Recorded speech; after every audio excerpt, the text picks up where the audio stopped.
bits. What are bits?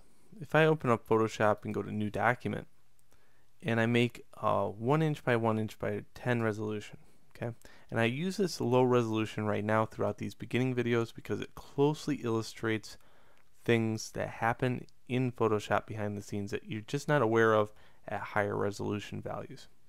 You just become chemically unaware, as I call it. So here, resolution is 10, and we're going to make 3 different documents. I'm going to make an 8-bit document with those. I'm just going to zoom in here. We're going to make a 16-bit document. Get that all zoomed in. And a 32-bit document. Now, how do I tell these apart? Let's say, I'm a total noob to Photoshop and I just opened a 16-bit document. How do I know it's 16-bit? Well, if you look up at the top here, it says it right next to the color profile. Okay, 16. So that indicates it's a 16-bit document, and this is a 32-bit document. As you go on, you're going to need to know this because the fact that 16-bit documents exist. We use them today. They're in camera raw format, and we're seeing more and more 16-bit documents being produced. We don't see very many 32 documents, but I use this all the time because I paint using 32-bit mode. And the reason I do that because it has a great deal of blending capabilities. So let me show you what I mean by this. What I'm going to do is quickly change these to black and white, and I can do that either by manually doing it or hit D on the keyboard. D will change these back. So if I had a red in here, if I hit D, notice it turns into black and white. Okay. D is in dog. I'm going to go in here and use the gradient tool. So what I'm going to do with the gradient tool, and if you don't see the gradient tool, you got to hold the left mouse button until it shows up gradient. I'm going to just click and drag from this corner to this corner, and I'm going to make sure that I stand true to that experiment for each one of these. So corner to corner,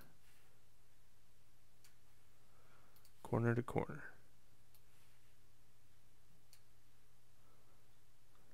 Now, let's look at the 8-bit document. Okay, your standard 8-bit document is everything that you see nowadays usually on the internet. All those are 8-bit documents, just about. Okay, so JPEGs are 8-bit. So you see a good value range between black and white. Okay, now let's look at the 16-bit. And I would say equal amount of value just about, but I'm going to tear this off by clicking and dragging with the left mouse button. And I'm going to tear all these off so we can see them side by side.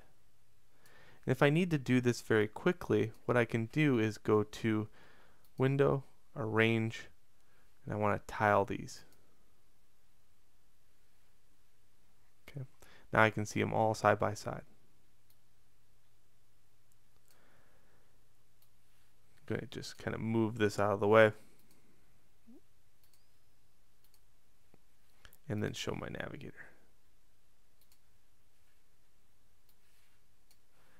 Okay, so now let's look at the 8-bit document and let's look in the value range from here to here, and we see compared to the 16-bit document there's not much change. There are though, however, there's an extra row here of grays. Okay, there's an extra row here of whites. You can see the 8-bit document right here. The white value is seldom right here, so there is a larger variety of tones between them. But let's look at the 32-bit document in all in wonder, because now we're seeing the power of 32-bit, because here we have the black value and it crawls all the way to a white, and you see a very nice variance between them.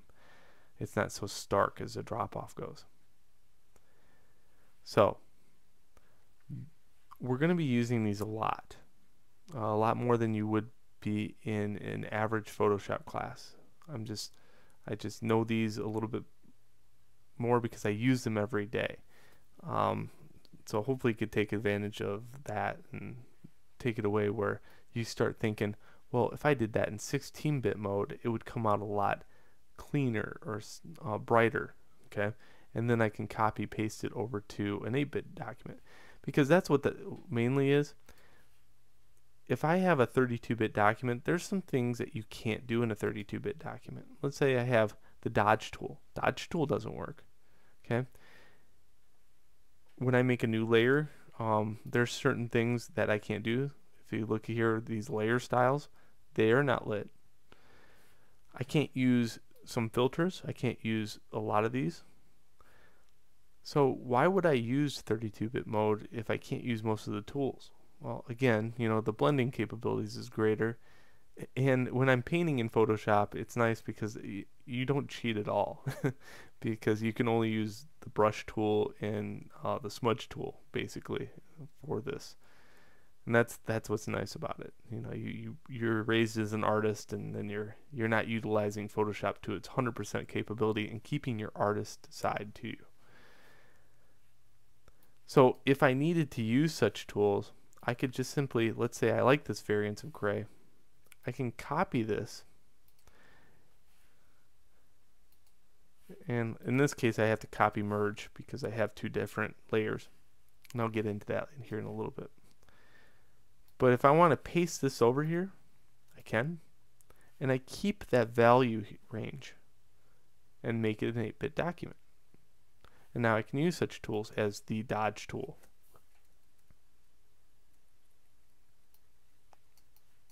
And I'll lighten it up even further.